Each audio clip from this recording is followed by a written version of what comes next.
It's just 36 ounces. Just a 35-inch piece of wood that's been cut, sanded, and shaped for a specific task: to hit a ball. But one man used it for so much more. One man used it as a pointer to guide us to our better selves. He used it as a club to fight injustice, and a walking stick in the march for equality. See the whole story at the Jackie Robinson Museum. It's just 36 ounces.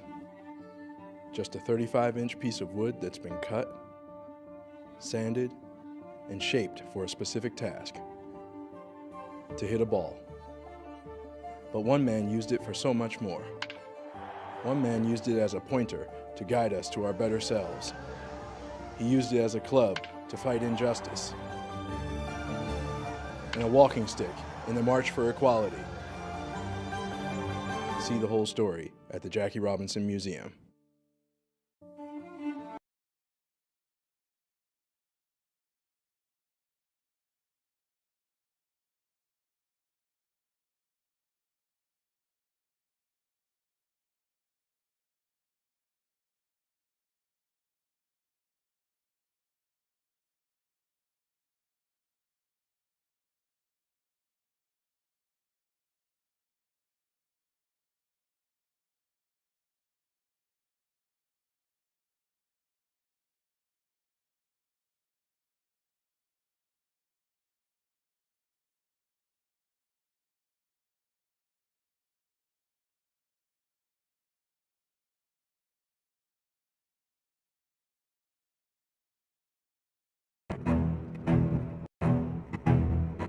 There are many places in the world where personally it would be much easier to live than in the United States for an American Negro.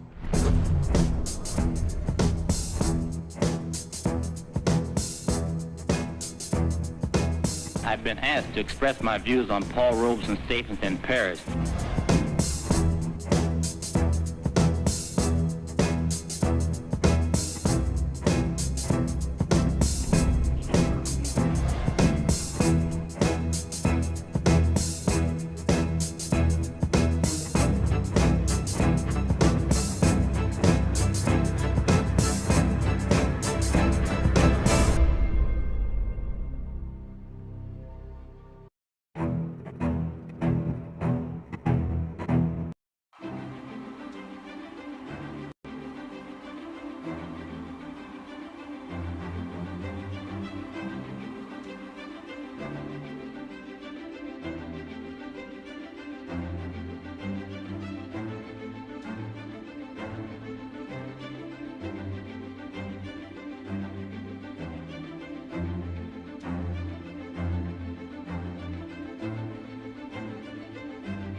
three children wanted to come down here with me because they had seen your children going to jail for what you believe in. Going to jail because you're Americans who want to contribute something. The only thing that we're demanding is that we be allowed to move ahead just like any other American citizen.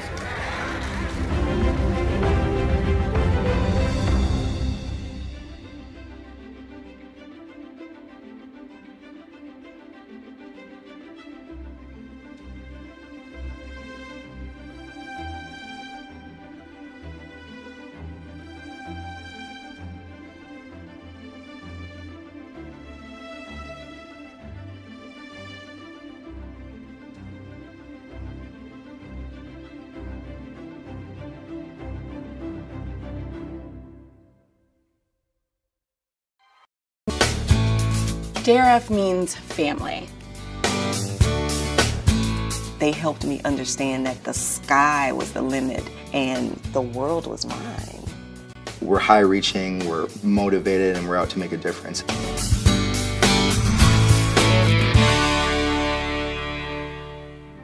In the spring of 1947, Jackie Robinson walked onto the Brooklyn Dodgers' Ebbets Field and ignited a flame. That really was the forerunner of the civil rights movement. So the significance of that moment cannot be overplayed. More than 70 years later, that flame of striving for equal opportunity and first-class citizenship for all burns on through the men and women who are Jackie Robinson Foundation scholars. Jackie's legacy challenges each and every one of us actively to do what we can with whatever resources we have, big or small, and to use our voices to really lift up other people in tough times.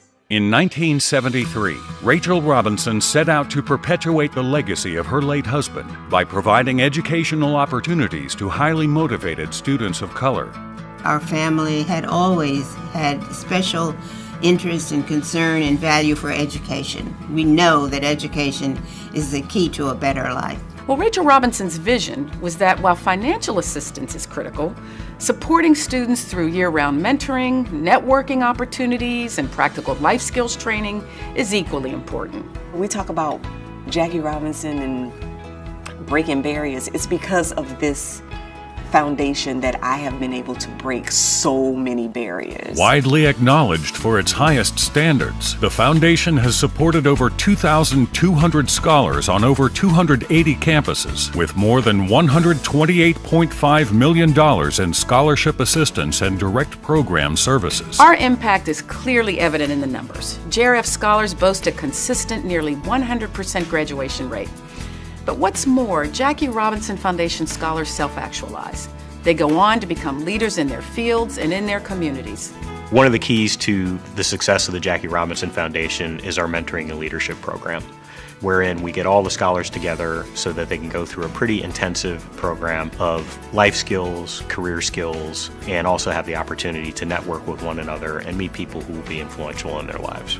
Here are actual doctors you can talk to. Here are actual lawyers you can talk to. Being able to walk in a room with so much people who are striving to be excellent, literally drowning in Black excellence. A key aspect of our approach is that we have actually codified our 4-year mentoring curriculum, which we've dubbed 42 Strategies for Success, so that we systematically focus on personal and professional development. JRF also provides career development, mentoring, job placement, and internship programs. My junior year, I took off a semester to go and intern for the White House. It was an amazing opportunity to learn about what criminal justice looks like, because that was the department that I worked in. And in paying forward Jackie Robinson's legacy of social change, every scholar is required to complete regular community service, giving back to society while developing their own experience portfolio. Recognizing today's need for advanced degrees, JRF pioneered the Extra Innings Fellowship to help fund graduate school, and the Rachel Robinson International Fellowship Program to study and work abroad. I traveled to Sao Paulo, Brazil, Cape Town, South Africa, really learning about how cities are evolving in the 21st century. And in 2022, we launched JRF Impact to extend our reach and help close the achievement gap in higher education among students of color.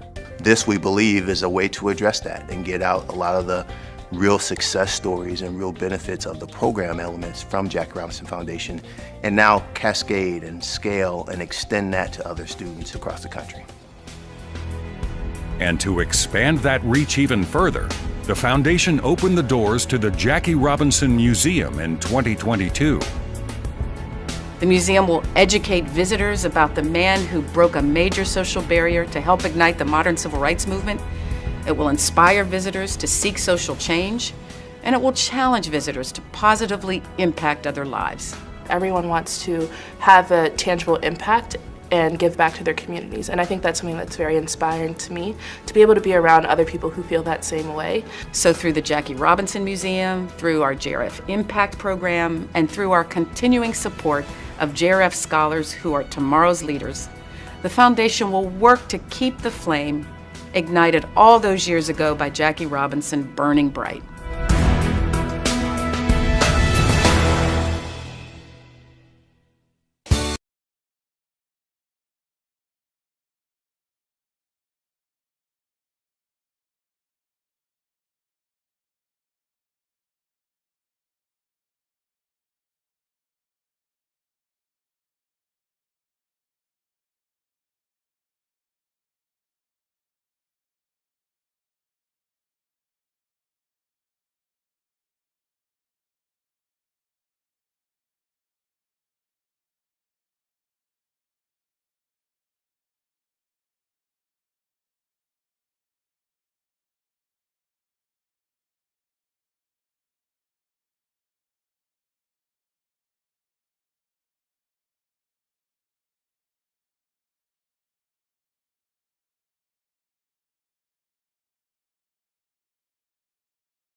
To sit in the front row. Where is he? Chris. He's right there. You're on film. Good evening and welcome to the Jackie Robinson Museum on this Jackie Robinson Day 2026. Yep. And I must tell you, an uplifting day for those of us who are distressed by what's going on politically and socially in our country. But we're going to make this a good day, and we've had a wonderful week. Remembering Jackie, of course, allows us to realize and recognize that there are still people in the world, heroes of good character, unswerving morals, those who give to their community, and do indeed continue to exist. However, Jackie gives us the inspiration for us to all think about being better citizens, better family members, better neighbors, if you will. So we are very much uplifted by a day that celebrates Jackie Robinson.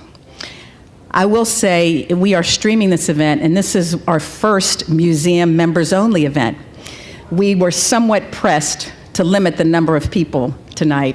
We weren't sure how the streaming would work, but this has been a vision from the opening of the museum to be able to accommodate a certain number of people, but then to resonate beyond these walls. So we're hoping for those of you at home who are part of the streaming group, welcome as well. You may want to bear in mind as you consider your facial expressions and bodily movements when Mr. Wood displays his captivating wit. So we are streaming and you can be seen online. Howard Bryant has once again blessed us not only with his presence, but with his help in making tonight's program possible by encouraging Roy Wood Jr. to be our guest. They apparently have been friends for a while, so we're grateful to Howard again. I'm also always proud to note that Howard contributed greatly to the content and the tenor of this museum. He was with us from the beginning and generously guided us, provided us all kinds of advice, and is really responsible for a good amount of the content. And I won't embarrass him further, but we are still trying to think of a way to thank him adequately for all that he's done for us since we opened. Before we get on to what promises to be a dynamic conversation, allow me to introduce some other celebrities in the room. Our Jackie Robinson Foundation board members, led by our illustrious and very generous chairman of the board, Greg Gonzalez. And I'm going to ask you to stand because I want people who are on the streaming mechanism to see you. Thank you, Greg, for all you do. One of our longest-serving board members, who is an extraordinarily accomplished lawyer and who was the president of the New York Civil Liberties Union when I graduated from law school, and who gave me my first summer job between college and law school. Norman Siegel, I need you to stand up because you've been indispensable this week, and somehow you made it here with all that was on your plate. Thank you. An alumnus of our extraordinarily accomplished cohort of Jackie Robinson Foundation Scholars is also here and is a board member. Will you stand up, Christine?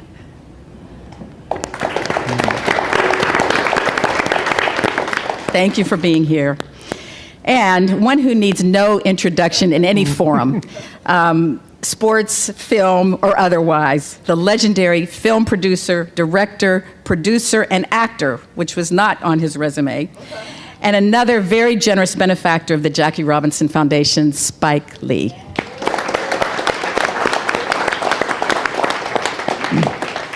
I'd like to move on to introduce tonight's conversation facilitator, our beloved Howard Bryant. Howard has been so prolific professionally, and I cannot possibly cover all of his accomplishments, but I do want to tell you a little bit about him. Howard Bryant is an award-winning journalist, author, and producer, much of whose work explores the intersection of race, sports, and American identity. He is the author of 11 books, including one of his brilliant historical accounts released just this year called Kings and Pawns, Jackie Robinson and Paul Robeson in America. Brilliant book, highly recommend it. He is also the author of definitive biographies on Baseball Hall of Famer Rickey Henderson, entitled Rickey, and on the saintly Hank Aaron, entitled The Last Hero. To give you a sense of the breadth of his insight and brilliance, other books have included Legends, The Best Players, Games, and Teams in Baseball, Juicing the Game, Drugs, Power, and the Fight for the Soul of Major League Baseball, Full Dissonance, Notes from an Uneven Playing Field, and The Heritage, A Divided America and the Politics of Patriotism. Among others, he also wrote for the interest of younger readers, Sisters and Champions, The True Story of Venus and Serena Williams, essentially geared to younger readers, but I've enjoyed it very much as well. I've read all but 2 of his books. I'm working on it, Howard. He has earned major honors, including, for example, the Casey Award and recognition from the Discerning American Library Association's Black Caucus. Bryant spent nearly 2 decades at ESPN and has been a longtime correspondent for NPR's Weekend Edition on Saturdays. A 3-time National Magazine Award finalist, he is also an Emmy-winning executive producer, most recently for Netflix's The Comeback, the 2004 Boston Red Sox. In 2025, I saw Highest to Lowest. Comments so much from Boston shade in that movie. Comments from Mr. Lee.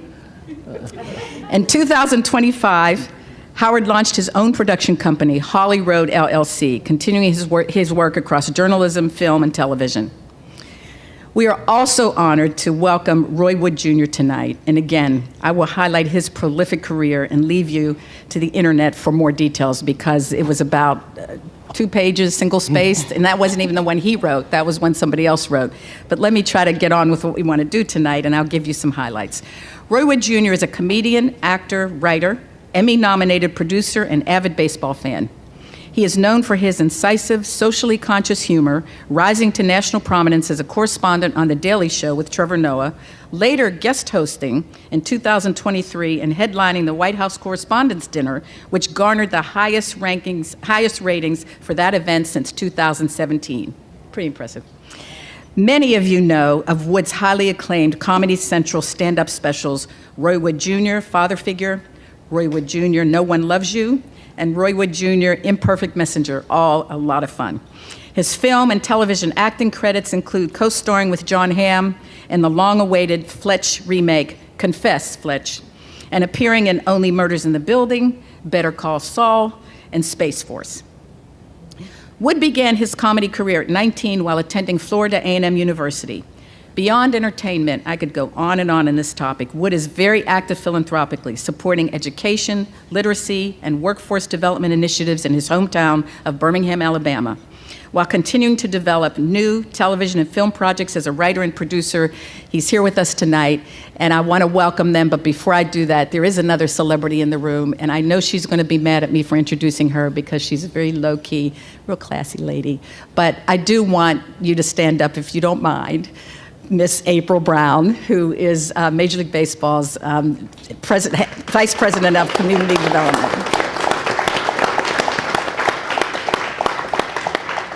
With that, my time is over, and I can't wait to hear this dynamic discussion. Thank you all for being here.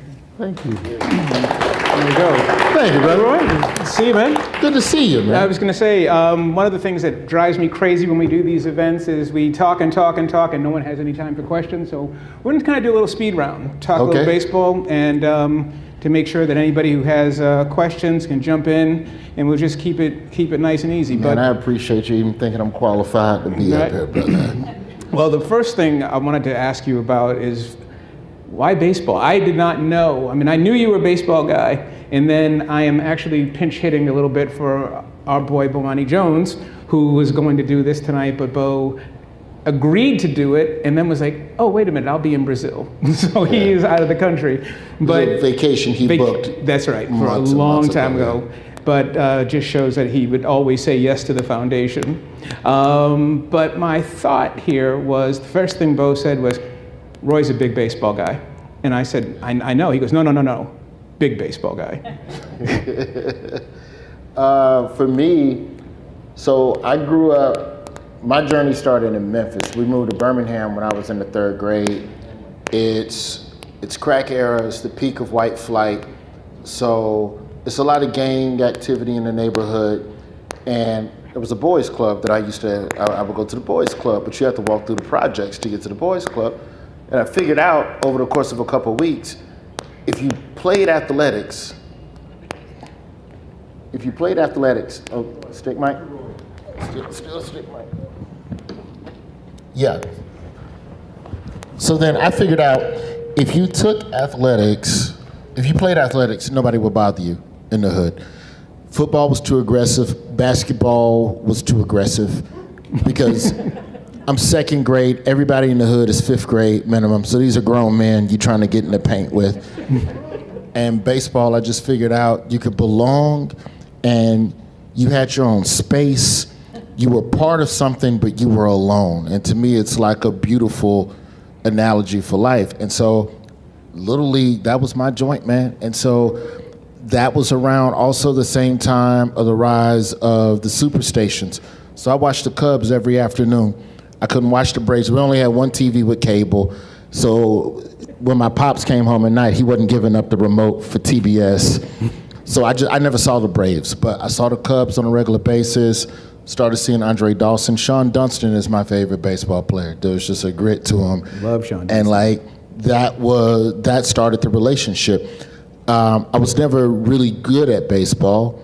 I got to high school. I got cut my freshman year of high school. And I went to my high school coach and just said, let me be the bat boy for the varsity team. If they're better than me, let me watch them. Mm-hmm. And so I spent the year just watching the game and appreciating the hustle of it and all of that. And I just never played it enough to get good because I chased summer money because I wanted Nintendo tapes. You know, I didn't have time to be going to summer camps and all of that. And, you know, the love just always stayed. I grew up watching Griffey and Barry Larkin and Deion Sanders, and I had a JROTC commander in high school. Once a semester, he would take us to Atlanta, $5 general admission, obstructed view at Fulton County, and you would be behind the Jumbotron so high up that the moths would hit the lights, kill themselves, and fall in your nachos. But I saw Ron Gant for $5. I saw Otis Nixon for $5, Brian Jordan. Like there was just a piece to the game that I loved, and as I got older and I started making my trips back to Birmingham, as I became a stand-up and went on my own journey, I just started learning how much the game had been lost. Birmingham is a city that's still 70% black in Birmingham proper. Most of the Little League stuff, if you black and good at baseball, you play out in the county. And I look even at my own high school. My high school was the alternative high school. So if you was good at athlete, you're supposed to come here. Even they were not good. And the buddy that I played Little League with, he coached there. We started talking and rapping and figuring out ways to do things to try and bring the game a little bit more back to the city. Around that same time, the Rickwood Classic is announced for the first time, and they're gonna come and redo Rickwood. And I played all my high school games at Rickwood. And part of the reason in that is that Birmingham has 10 high schools, there's 3 fields, 2 of them don't drain. Rickwood is the only one that, so many games are just played there. So I reached out to MLB. How can I help? What can I do? And that started the relationship. And Birmingham, of course, is the home of Willie Mays. Well, he's in Fairfield. They get weird about that. I don't want to. They do. Well, it's the same thing. The Bo Jackson's from Bessemer. He's first pro team. To leave town, he had to go to the Birmingham airport. I know that much. But I want to be respectful to the Fairfield suburbs. In terms of his first professional team was the Black Barons. Yes, it was. That was the first place that he got paid any type of money to hit a baseball professionally. The Black Barons had to go by his house and negotiate with his mom. We promised he gonna keep his grades. And so, Birmingham baseball in the city of Birmingham has a storied history, and there are a lot of people, a lot of old heads that, helped to shepherd me into the game and all of the other all black little leagues that we came and were a part of. But, it just, the more I got into entertainment, the more I started trying to figure out how can I use my voice to kind of crack a joke about this or talk about it in a way where it brings attention. One of the first stories that I pitched at Daily Show, and this is pre-Trump, it's still 2015, so the idea of doing a story like this could actually be entertained. At the time, Bethune-Cookman had won the MEAC with no black players. They had, it was predominantly a Puerto Rican and white team, and so we wanted to visit, and Winston-Salem State was the same situation, a predominantly white team, and so we wanted to go and talk to these minorities at these black colleges. And that was like, I don't know, like it was just something that just always mattered to me. So, I was thankful to be able to just be a part of some of the festivities with Rick Wood, and over the course of working with Bomani and Jamel Hill and everybody else at ESPN, that got me on the radar of MLB Network. And then they go, yo, Ken Griffey Jr. does a Black College All-Star Game, Swingman. Do you want to go around to some black colleges and talk to these kids about the experience? And I'm like, yeah. Absolutely. And like, that was 3 years ago. And so we've been rocking with them ever since. And so it's just cool to do. I get to go out there, I get in the cage with these kids, and I still cannot hit a baseball. I mean, if it's about 50, I can. What is your relationship with Jackie Robinson? I mean, I always used to say that the most amazing thing in terms of his reach is he's still one of my favorites, if not my favorite baseball player, and he retired 12 years before I was born. Yeah.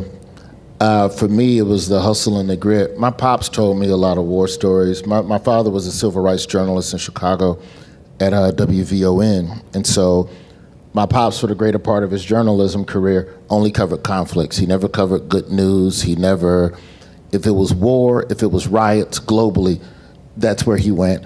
And a little bit of Jackie's early days into the league, he was there just covering it just a bit, because there was always some larger racial injustice that he had to get back to. But he talked to me a little bit about that. He talked to me a little bit about, just seeing him still hustle and run out plays. And it was one of those things where you don't get it when you're a child, but your daddy come to your little league game and he mad because you ain't run out the ground ball, because you knew it was a routine ground out. And then I'm halfway to the dugout instead of being halfway up the line. And on the ride home, do you know what Jackie Robinson went through? And I'm like, I'm 12. No, I'm not aware. But the little bit of the history lesson, for me, Jackie Robinson was introduced to me as a figure. It wasn't so much about being the first black in the baseball. It was about, what are you going to do in the face of adversity? Yep. Are you going to get back up? And so many civil rights figures for me, especially, and this is also being in Birmingham City schools, which are also predominantly black, all black teachers, like everything was black. So these people, these figures, they were all presented in the scope of what did they persevere and what did they do when they got knocked down? Did they get back up? You know, so the idea of getting verbally abused, the idea of getting spiked every single time you're out in the field. So that's how Jackie was introduced to me. Oh, yeah, and also the idea of performing when you know that nobody there really wants you, and yet you have the fortitude to concentrate. Yeah. I mean, that is the one thing I remember talking to Henry Aaron when I was working on the book years ago, and I said, people were talking about his consistency. If you hit 30 home runs a year for 20 years, if you hit 20 home runs for 30 years, you're still not even close to his record. And I used to ask Henry, I said, well, how do you do that? And the first thing he said was, from watching Jackie. If he could do it, I could play baseball. If he could do everything he went through, I could concentrate on a fastball. Yeah, and especially when you think about how mental the game of baseball is, and one thing could throw you off. One thing could literally have you in a slump immediately. Mm-hmm. Every single day. Like these players now, well, I didn't have my protein shake this morning. That's why I'm 0 for 12. It's like, no, you can persevere. And I think to me, that's the story that's the message that's always stuck with me. Well, that was one of the things that Henry used to say as well. He said, don't bring your problems to the ballpark and don't bring the ballpark home. And I said, well, that's easy to say, but you did it. And once again, he was like, well, that was the example of Jackie. He said, because one of the things that he was always so impressed by was the fact that that Jackie and Rachel Robinson did it together. And that level of, that everything that Jackie went through, he wasn't alone. Correct. And in fact, I remember in a really poignant moment, Henry was talking about how it was one of the hardest things about getting divorced. After with his first wife, he was like, I sort of felt like that teamwork wasn't there. And then, of course, he met Billy, and then it changes. But the message was, you can't do this by yourself. I spoke with Bill Greason. He's a pastor now. He's the oldest living Negro leaguer. And so he lives in Birmingham now. So we went down, interview him. You know, you're just rapping between camera, lens changes or whatever. And Reverend Greason was talking about how one of the things that he appreciated, because he got drafted by the Cardinals, but they never played him because of, but he talked about going and watching some of the other guys playing and always feeling like someone like Jackie or like a player that has integrated this sport and they are taking that field and then they look out at that colored only section and seeing just that pocket of support was also something in the midst of all of the ridiculous racism that's being hurled at them at the same time. To have that one section, he said that it meant a lot to a lot of those players that took the field. Yeah, 100%. We make a lot, of course, of the decline of black players. The number of black players is down under 7% at a high of 27, 28% in the 70s. Today is Jackie Robinson Day. All the teams are wearing number 42, as we all know. But MLB actually put out a stat today that for the first time in 20 years or something like that, the number of African American players has increased in consecutive years. Just wanted to get your thoughts. Everything that you've been saying so much has been rooted in black baseball. What are you seeing in the game? What are your thoughts about what you see when you're looking on the field? I see more players with opportunity. I think the biggest thing that I've noticed, and this is just me being at a bunch of black colleges, talking to black kids who still play the sport, and going to some high school tournaments in Alabama every year, just talking to kids, they have so many other options, because if you're good at baseball, you're probably good at another sport that gives more scholarships. And I went initially on a deep dive to bring it back to the predominantly white black college teams. When I did that deep dive at the time, Chris Rock had spoke on Bryant Gumbel on HBO Sports about the same issue.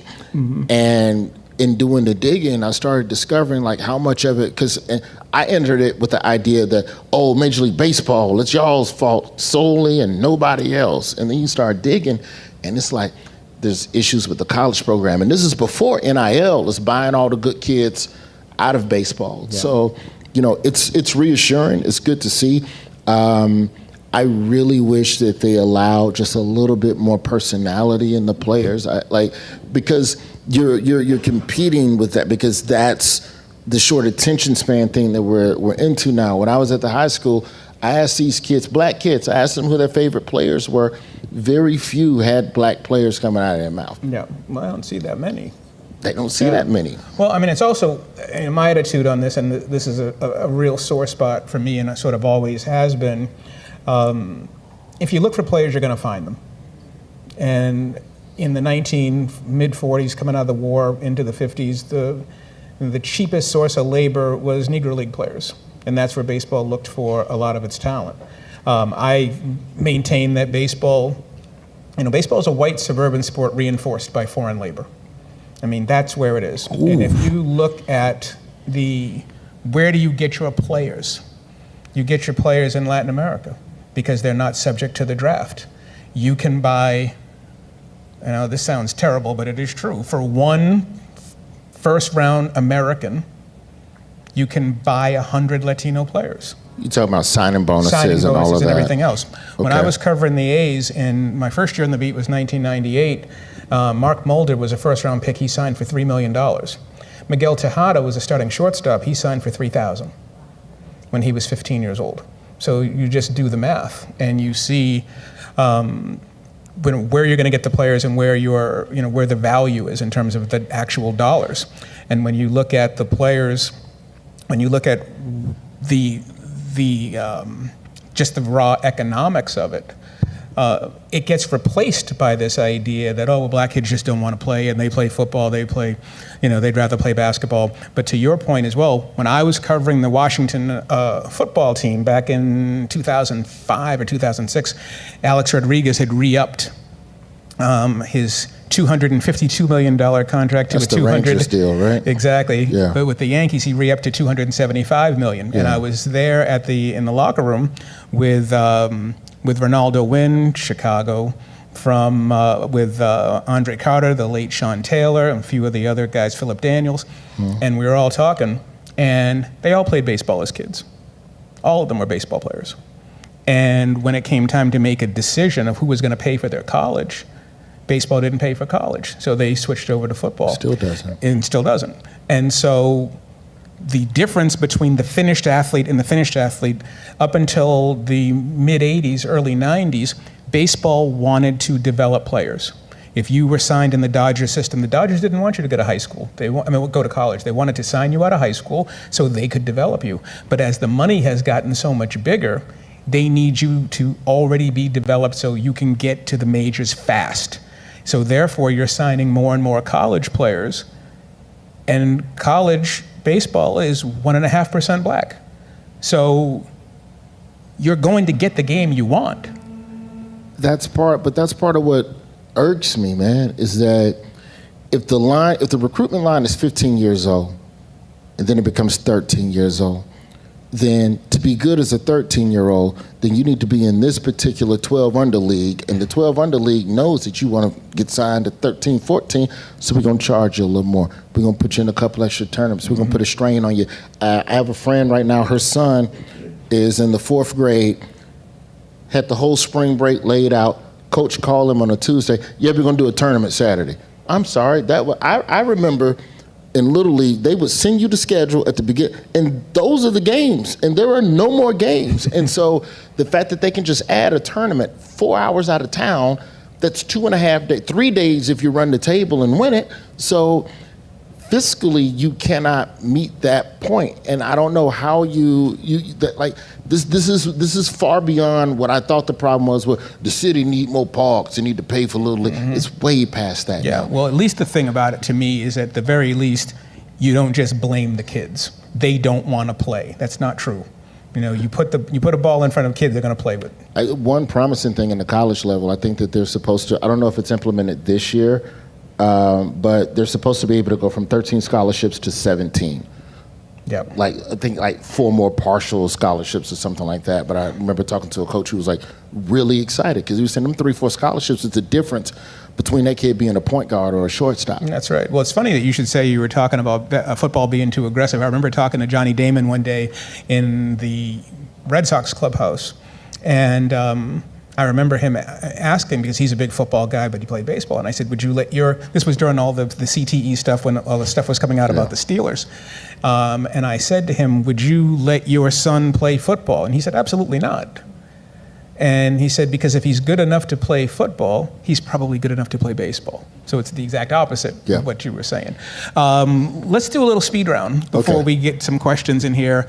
The topic on everybody's mind, ABS, automatic balls and strikes. How do we feel about watching baseball now that you can tap your helmet and get a challenge? I'm fine if we're getting it right. There's a thumbs down over there. I know. That's why I didn't even look. I heard the moan first. Yeah, I know. I think that I wouldn't want to remove the human element, but I do believe that there are certain calls that are just so egregious and wild that it's just like, come on, man, you gotta do something. You gotta do something about it. Because I think I understand the idea that a Hall of Fame pitcher has earned a little bit of a gray area off the black of the plate. Fair. But then you also have some umpires that have vendettas and will deliberately tighten up the strike zone because you were mean to me the last 3-game series and I ain't forgot about what you said to me that one time. You cannot take that out on the competition. There was a game a bunch of years ago, really famous game. I can't remember which year. I think it was 2010. Chris, you could probably tell me which year. It was the Braves and the Cardinals in the playoffs, and there was a ball that dropped in. Yeah, supposed to be an infield fly, dropped in, changed everything. And so one of the arguments at MLB during that time was everyone was like, you got to do something. We got to have replay. We got to add this in. All the other sports have replay. And Bud Selig at the time was like, no, baseball's a human element game, and the human element is part of it. It's part of the human element in balls and strikes. It's all of that. And then I went to Joe Torre, who was still managing, I think, the Dodgers at that time, but then he took over in this area of enforcement at MLB, handling the rain delays and everything else. And Joe said the same thing. It's a human element. There's a human piece to this. And Joe used to say it all the time, there's a heartbeat to the game. But now, in 2026, and obviously previously, but now especially, everyone's got a 60-inch TV or bigger at their house. Everybody's got super slow-mo. And now you add gambling to it as well. You have to get these calls. You have to. You cannot have, God forbid you have one of these umpires that get caught up in one of them NBA, was it Tim Donaghy? Tim Donaghy. Yeah, you get one of them calling the weird balls and strikes and I don't know, man. I'm a purist about it too. Okay with the it. last thing, when the ball goes over the fence, I don't want to see challenge. The difference between baseball and football is when the ball goes over the fence, nobody's looking back for flags, right? Home run. But yeah, but there was a call earlier this week. Who were the Cubs, Phillies? Whoever the Cubs were playing before they went to Philly. And Nico Herner got called for obstructing the base. You go back and look, his foot is covering the front third of the base. There's 2/3 of the base open for the runner to reach and touch with his hand. It wasn't obstruction. The ump is just tripping. I'm fine with that. And the Cubs lost the game like 12-2. So it's not like this call changed that. You want a human element that, and the ump was on the wrong side of the, from the ump's perspective, you really can't see the 2/3 thing. So for me, I'm sorry, I'm leaning forward. I get it. I'm cool with ABS getting these calls right. I don't think it's something you overdose on and you have 10 and 20 challenges or whatever. I'm completely fine with it because you don't want to lose a game in late innings on some backdoor slider that the ump just. Well, I'm a purist about it, but I would rather them just go all robot umps because I tell you what, you want to talk about vendettas. The umpires union has to be salty right now because they are getting shown up half of the game. I mean, you look at the number of calls that have been overturned. I mean, maybe you just wait until the technology is there. And I'm not even going to say the brother's name, but there was one ump the first 3 weeks of the season, they was on his neck. C.B. Buckner. Yeah, the black guy. Yeah, that guy, you know. C.B. Buckner. They was on him. But my thing is that when you look at baseball evolving and baseball growing as a sport, how much do you still stay in this traditionalist mindset? I'm not saying leave everything to AI, and I'm not a fan of all of the different metrics of numbers and exit velocity and angle. And I know you don't like hard hit rate. I don't care. He hit the ball. It went over there. I don't need to know this player in these situations traditionally has better solid hits and his exit velo. Mm-hmm. That part of it I don't care about, but I think that for the people that care about that type of stuff, I think it matters. I'm cool with bat flipping. It should be encouraged. When they have the airbrushing on, it's Players Weekend, what is it, one weekend out the year, where you can, all right, show your personality today. Give it a little bit more, and I think you would have something that has a little bit more excitement, and people would be like, because when the purists are gone in a generation, not you, you know what I mean. When the game continues to evolve, how much of these traditions are you going to force feed on people who weren't necessarily raised in them? You cannot watch the World Baseball Classic and watch how those games are played and the excitement and the way those players behave. It's so funny you should say that because... And then tell me a week later, all right, you better just act like you didn't hit the ball 500 feet. Mm-hmm. No, it's 100% right. Well, and that's one of the things about baseball is that more than any other sport, it's very different with basketball. Basketball has done an amazing job over the last half century of adapting to the people who play it. You watch a basketball game, they're playing music during the game. Guys dribbling ball up court, you can hear, it adapts to the fact that it's an 80% black game, it's a hip hop game, it's a style game, it sells through that. How dare you dunk the ball, exactly. Dr. J? Exactly, but baseball is different for two reasons. One, baseball, when you watch how baseball is played around the world, baseball in Japan is played very differently than the way it's played in the Dominican, the way it's played in the Negro Leagues.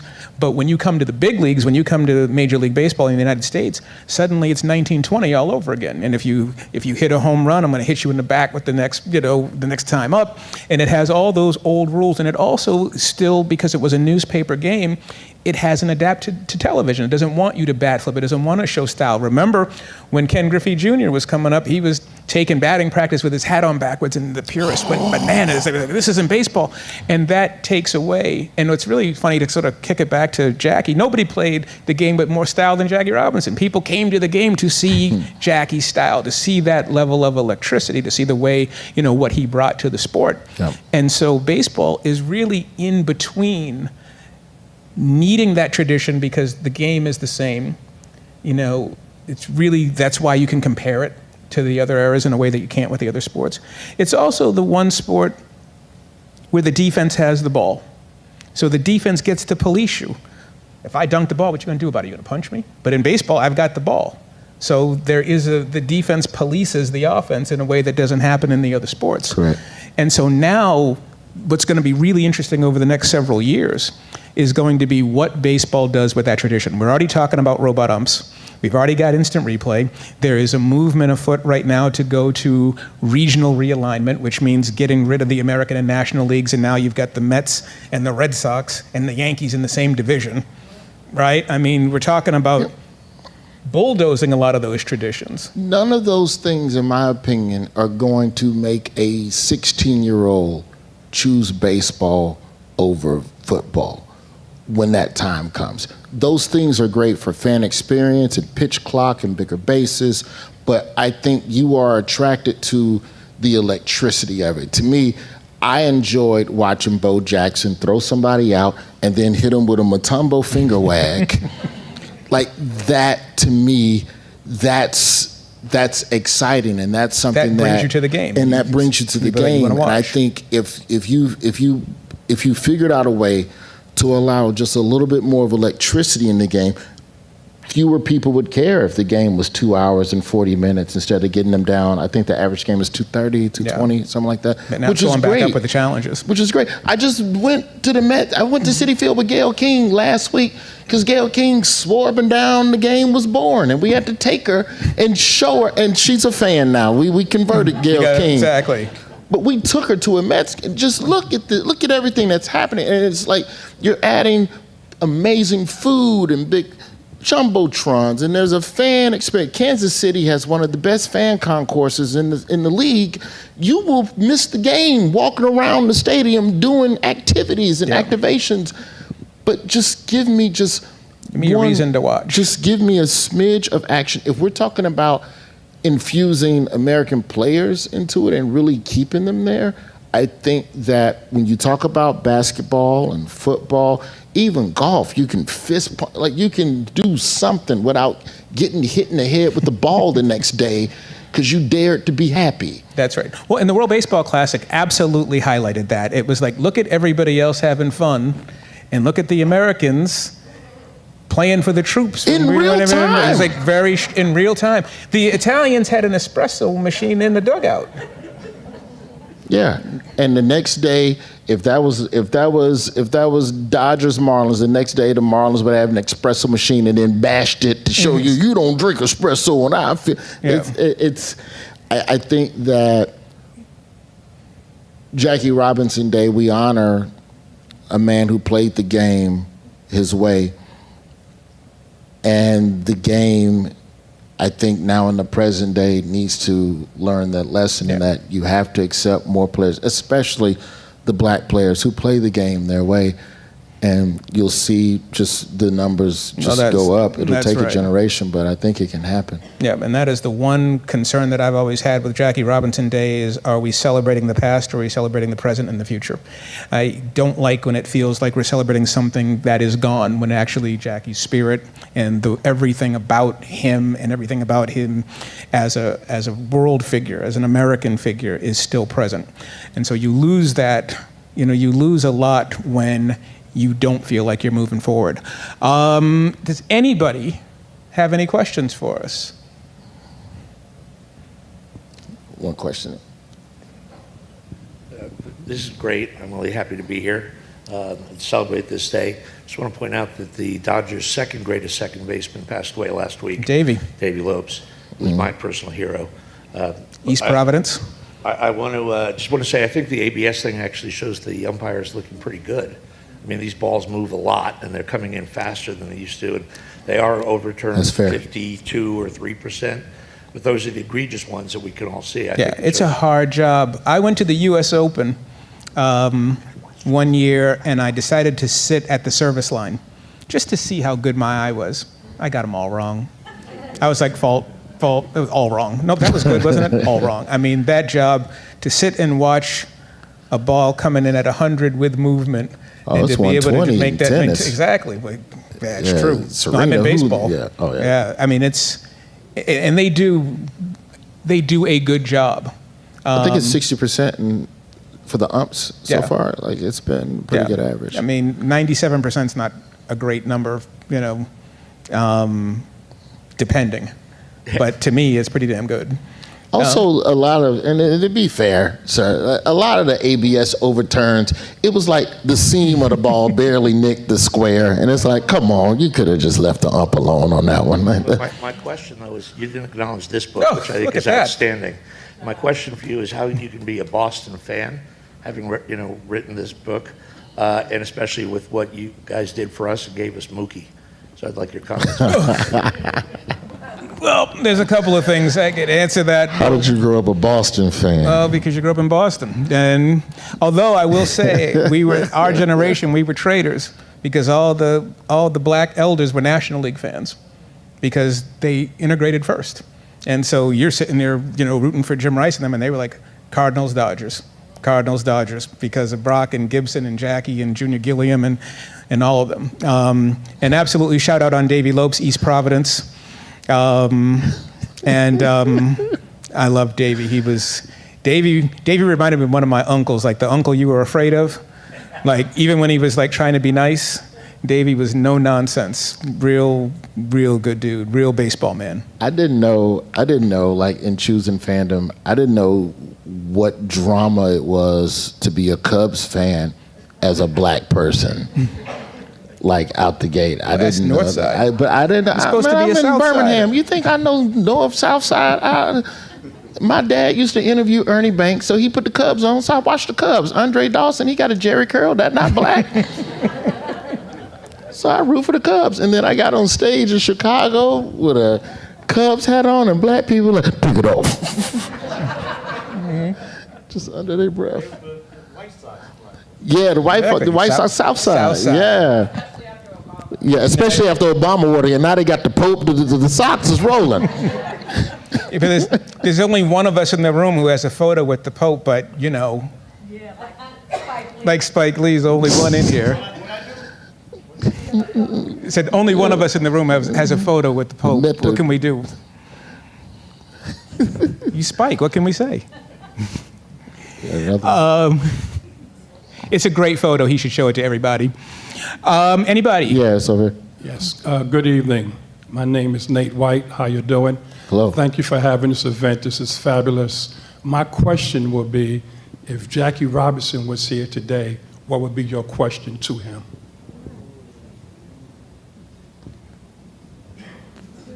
Ooh. I'll leave that to Roy. You know, I think it's a similar question I pose to a lot of pioneers who never got to see what their work yielded. You know, could you have ever imagined a league like this? You know, I got into a debate in the group chat. It's Bomani and some other folks, but we were arguing about, you know, it was Willie Mays, but the argument could still work for Jackie. But the conversation was, you know, which era of black baseball would you have wanted to drop him into to play with? Like, who would you have wanted to see him play against and play with? And, you know, I think about, you know, when I think about 90s, for me, 90s was peak blackness in baseball, even though I know the 70s and 80s was a lot of solid heavy hitters. The Pirates, yeah, but there's something about, if I could see Jackie Robinson face Dave Stewart from the A's, that would be the one matchup. Like, but if I could ask him a question, it would just be, did you think that it would ever come to this? Yeah, no, 100%. I mean, What about the book you wrote? You know, Jackie, testified against Paul Robeson. yeah. Well, it's funny because with that, and by the way, could I just give, I don't think I've told Spike this, but I owe you a great debt. What did you do? Spike was working on a documentary, he asked me to come sit for it, and when we were done, I asked him, because I had just started doing some producing, I was thinking about writing a script of the Robinson-Robeson relationship. And Spike was like, write a book.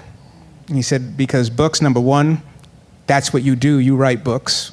And two, that's your IP. If you just do a script, anybody can take it, you'll never get credit for it, but do what you do best. And that was how I focused this idea into the book that is now out, that is in the bookstore. So thank you for that. Yeah. For the people streaming, though, break down the premise. Well, the premise is in 19... It's a fascinating story that I was not, like, you know, you grew up in Birmingham. We covered the base level civil rights struggle. We didn't get into the nuance of the back and forth within the race. The story is just about in 1949, Jackie Robinson was pretty much pressured by his employer, Branch Rickey, to testify against the great Paul Robeson in front of the House Un-American Activities Committee at a time of the Red Scare that feels like it's returned.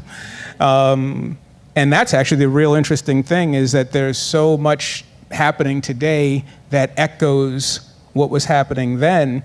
And I feel like the one thing that's been real interesting is the silence of the athletes coming out of the Kaepernick era. This is the 10th anniversary of Colin taking a knee. This is the 10th anniversary of Muhammad Ali's death. And in the years since, we haven't heard a lot. And why do you think that's happening? Money, and I think they got chilled into it. I mean, the question that I had at the end of the Heritage was, what happens when the protester becomes the power? And the players are the power now. And you look at these players, they've got 1%, 2%, 3% interest in these teams. That's not activism, that's business. And the question was going to be, how long can they straddle that line? And the thing that hit me the most was coming out of George Floyd and coming out of Jacob Blake and Kenosha, you get to January 6th, and the very people who told these players that this was a better way to there was a better way to do it, and stand for the flag and kneel for the cross, they did this, and the ball players didn't say anything.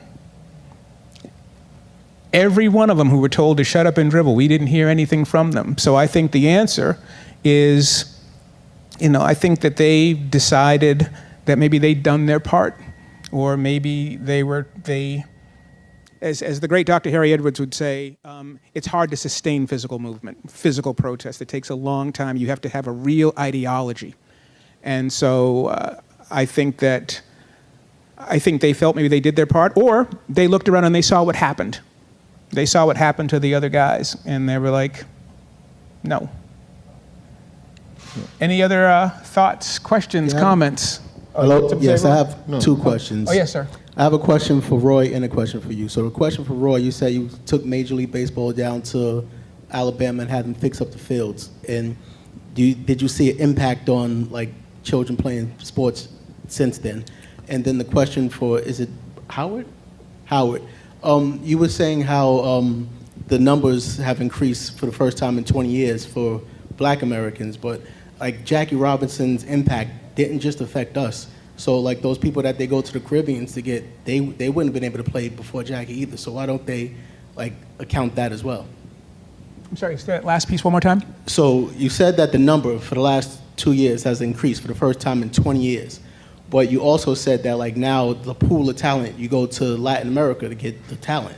Those talented players from the Latin America wouldn't have been able to play without Jackie Robinson. Yeah. 100%. So why isn't that included in those numbers? It's a great question, and we're going to do a little black on black crime in here since you asked. Okay. Okay, so Branch Rickey actually didn't really want Black American players in the first place. His initial reaction to integration, he wanted to integrate, there's no question about that, and he is the one who stood up to Judge Landis, and he stood up, and he did have a sense of justice. However, he did also not want to cross the line of segregation. His goal was to go find a Mexican player, a Cuban player, Venezuelan, Latino player, so they could break the color line and then go back home. And then when he discovered, after spending $25,000, $30,000, that the best Black players were here in the Negro Leagues, then he transitioned and pivoted to Jackie Robinson. That's piece number one. And so when you really think about it, the original Branch Rickey plan is exactly what we have today, which is baseball developing in Latin America. That was the original plan in the 1940s. And that's what you have now. The actual physical investment in the Dominican Republic and Venezuela is in the billions. Puerto Rico, less so, but definitely, I mean, they all have academies down there. Bryant signed Clemente, and they let him go. And why do you let him? And why do you let him go? Branch signed Clemente. Too many. Let him go to Pittsburgh. Ricky drafted Roberto Clemente. Yeah, he Branch signed Rickey drafted Roberto Clemente. That's right. And they let him go to the Rule 5 draft, and the Pittsburgh Pirates signed him because Branch was concerned that the Dodgers were too black. And so the black-on-black crime piece of this is, does anybody know what the Black Aces are? The Black Aces are the African-American pitchers who have won 20 games in the big leagues. It's the number, I believe, is 14. David Price is the last one. And so the inside joke with the Black Aces is Fergie Jenkins is one of them, but Fergie's Canadian. How come he gets to be a Black Ace? And my man Louis Tiant, may he rest in peace, was like, I'm black, I won 23 times, right? And he said, no, you're Cuban. He's like, no, but I'm still black. And so it's funny because there are a handful of players that I covered that were Latino but also identified as black, whereas there are also a lot of players where if you call the Dominican player black, you want to punch you in the face. Yep. So El Duque, black. Louis Tiant, David Ortiz, black and Latino, right? So there's this thing inside the game where there's a statistical distinction even though everybody's African. And then to the question you asked me about whether or not Major League Baseball's involvement in Birmingham and fixing up fields has helped the sport as a whole in the city, I would say it's helped immensely. You know, the city where Willie Mays is from, Fairfield, Alabama, is a dirt poor town. Like in the last 5 years, their police and fire has been annexed to the county. They don't even have local PD anymore. And for them to come into town, so they don't have money to fix a baseball field. So for MLB to come in and fix Willie Mays Park, that's huge for Fairfield. It's huge for Miles College, which also plays on some of the ancillary fields in and around the city of Fairfield. Bigger than that, Rickwood is still a high school facility that's also used by Miles, sometimes by UAB. So you have 8 area high schools and a couple of county schools that come in. And so for them to redo Rickwood Field for MLB specifics for the Negro League tribute game that they did, they had to come in and redo the field from the ground, from the gravel through the soot and the sand all the way back up. And agree to maintain it. So not only pay to maintain it, but now you have to have a groundskeeper. I also didn't know this about Major League Baseball. Apparently to like run grass in the MLB, you need like a 10-year degree in grass stuff. And I don't know what it's called, but it's a super, that's what it's called. It's a super serious horticulture or whatever it is. The person that is in charge of going around to every major league field, all 30 teams, to make sure that the grass is up to spec every season, they sent him down to Rickwood, and he trained the brother that was already working at Rickwood. They didn't bring in their own people. And so now that brother's equipped to train the next person under him and the next person under him. And they've left what I believe is an impactful situation where there's fields that are accessible and usable on a regular basis. More important than that is that they still come back and they do the East-West game every year.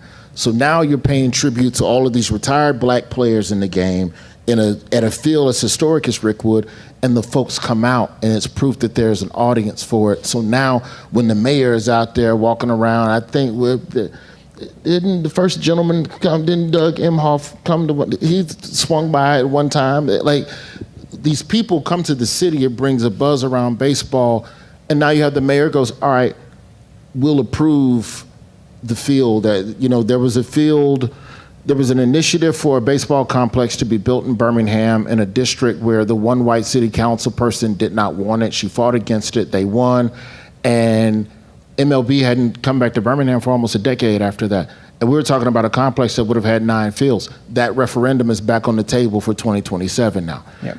And so that's the type of stuff that having a presence and a sustained presence can do. So I mean, absolutely, I think it's helped, because if the kids in the inner city, if they have a field and a place to play, even if it's just pick up stick ball, you hope the interest sticks with them a little bit longer. That's right, and this is the reason why you cannot have a functioning democracy with no public wealth.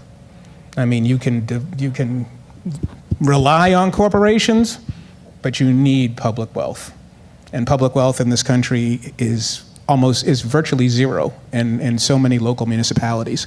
Anybody else? More thoughts, questions, comments? I had one real quick. I can't see you. Oh, there you are. Okay, sorry. It's a little bit selfish. I grew up in Somerville, New Jersey, the home of Paul Robeson. Home of Paul Robeson. And my wife and I both did, and she does a little pop-up museum with Paul Robeson being the main focus. He's criminally under, no one knows who he is. He was Luther, Denzel, Malcolm X, valedictorian, Jim Brown.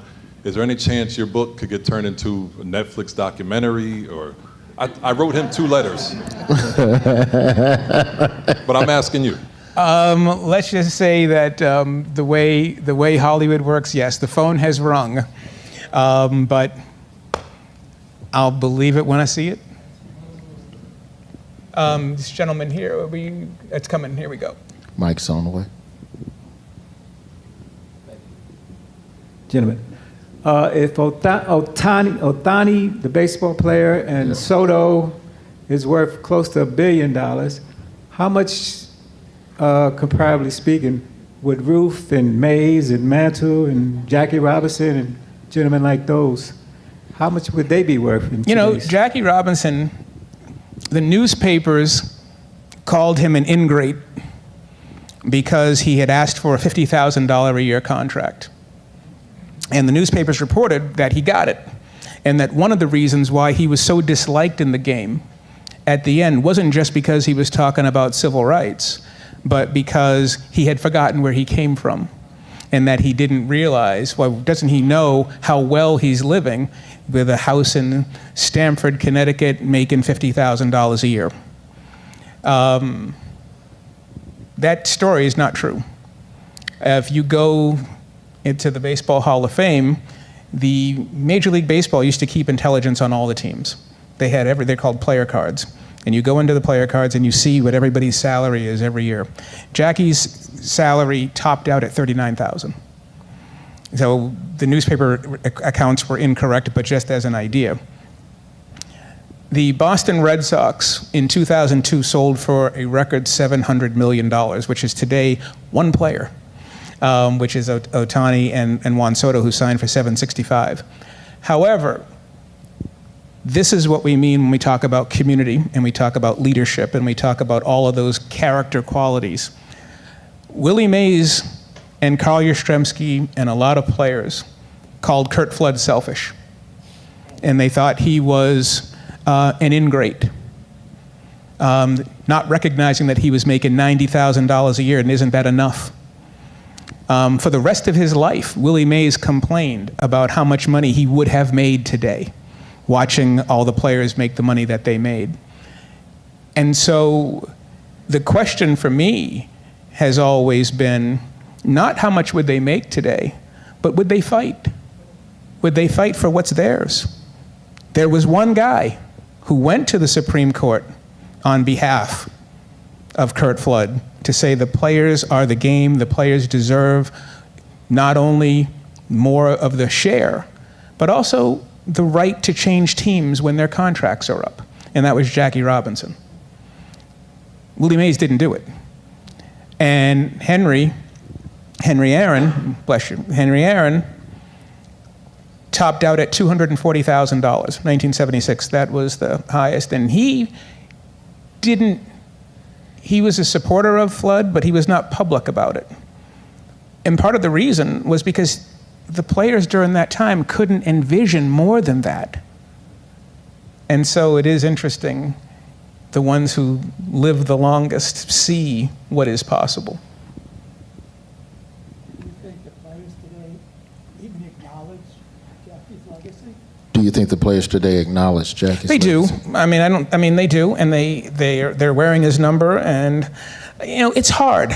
I think that's what the places like this are for. That's why we're here. And every time I'm here, I look at all the pillars and remember Della walking around here with hard hats on when this was just a slab in the basement, and to see what it's become. It's very, very, very difficult. I graduated from high school in 1986, and asking kids today, or asking players today, 86. No, I see what you did. George Chase State, right through the look. I walked right into that. Me and Nelson George came together. Oh, come on now. You said 86. It's true. Look at 86. Who won the NBA championship that year? Celtics. See that green over there? You know, but it's very, very difficult to ask a 20-year-old or a 25-year-old to think about something that happened in 1947. It would be the equivalent of asking me when I was their age about something that happened in 1927. It's really hard. It's not impossible, and they have to learn. Like when I talk to kids, they're all like, well, I wasn't born. I'm like, well, I wasn't born during the Revolutionary War, but I know what happened. Yeah. So you do have to educate yourself. And I do feel like the Players Association and MLB, they do what they can to try and make those connections. But ultimately, I love the fact that teams, when they're playing the Mets or the Yankees, they come here, and that they take it upon themselves to learn as well. Yes, sir. Oh, sorry. You can go. Okay. So is it safe to assume that there's like an invisible gag order where the players just won't speak up, say something that's going on today and about politics or even in the league?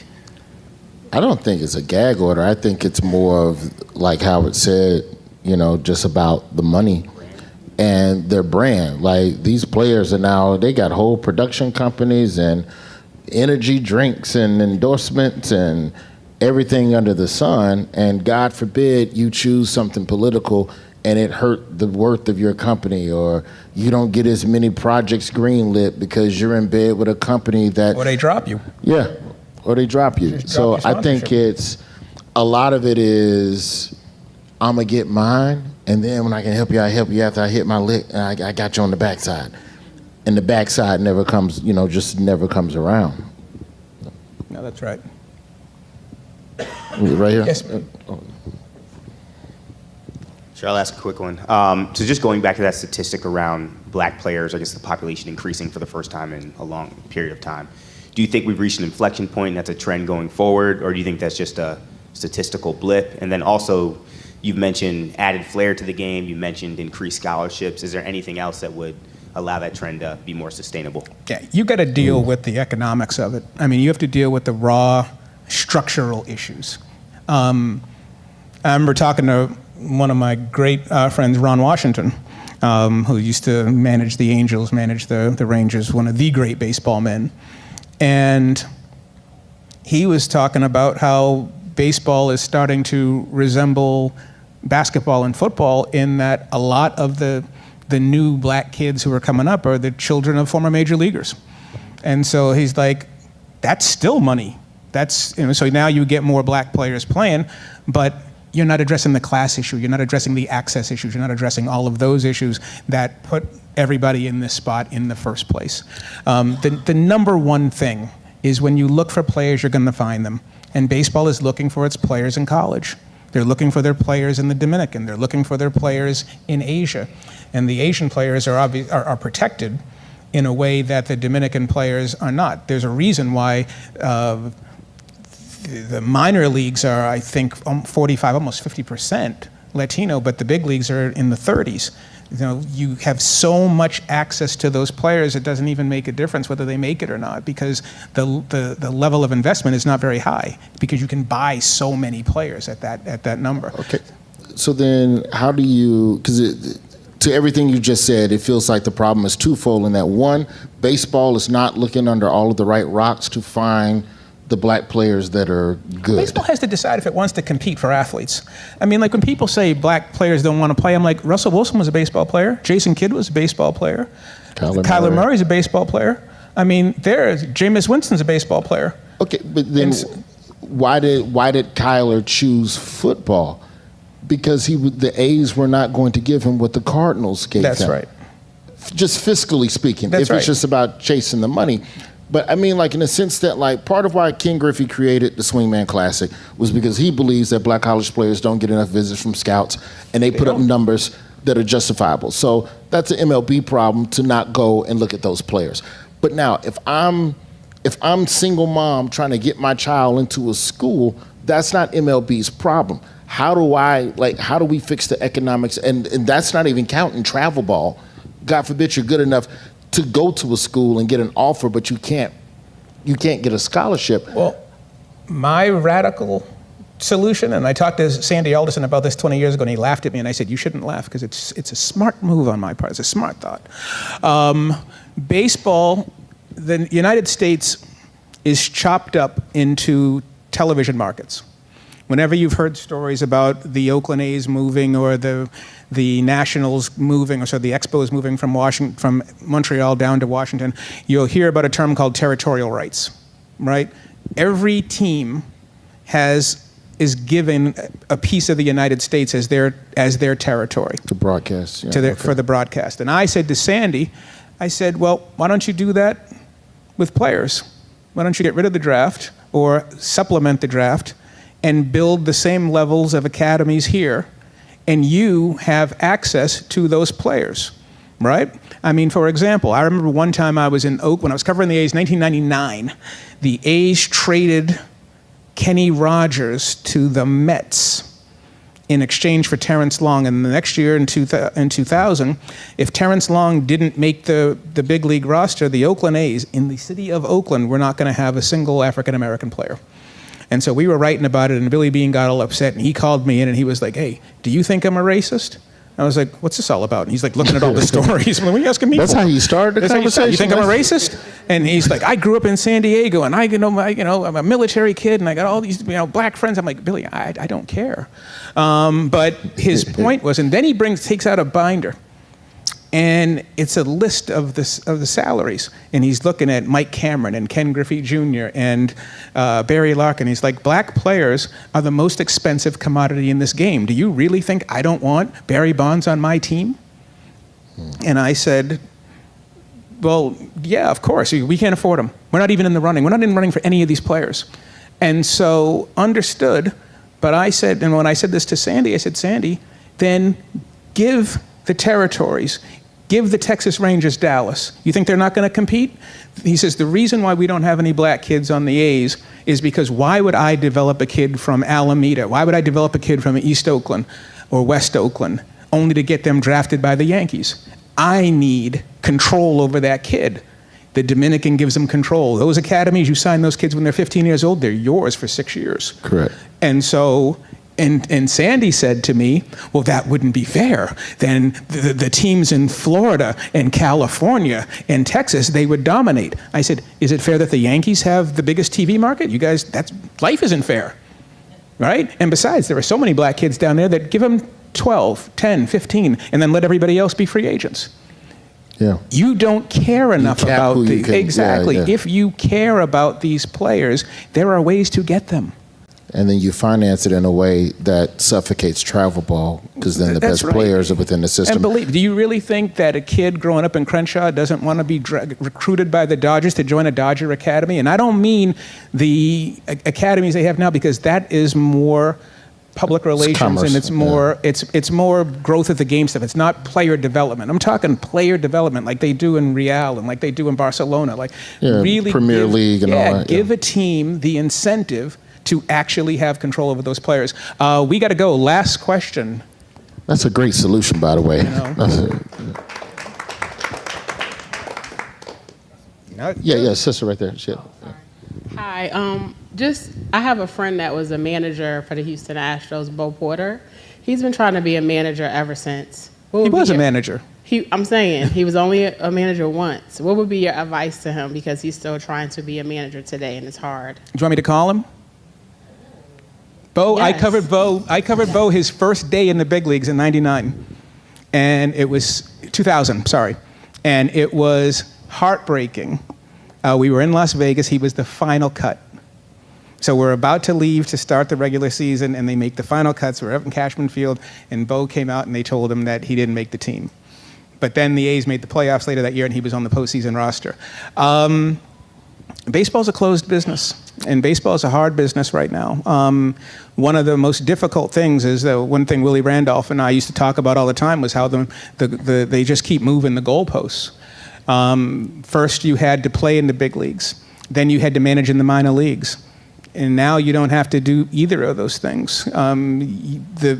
One of the things that we do as black people is we spend a lot of time thinking about merit and proving our merit, but they hire for comfort.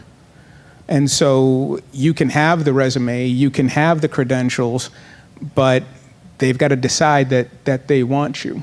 And that's been happening less and less and less. And when you look at the number of black players in who have ever managed in the big leagues, sorry, I'm pausing. All of them have major league experience.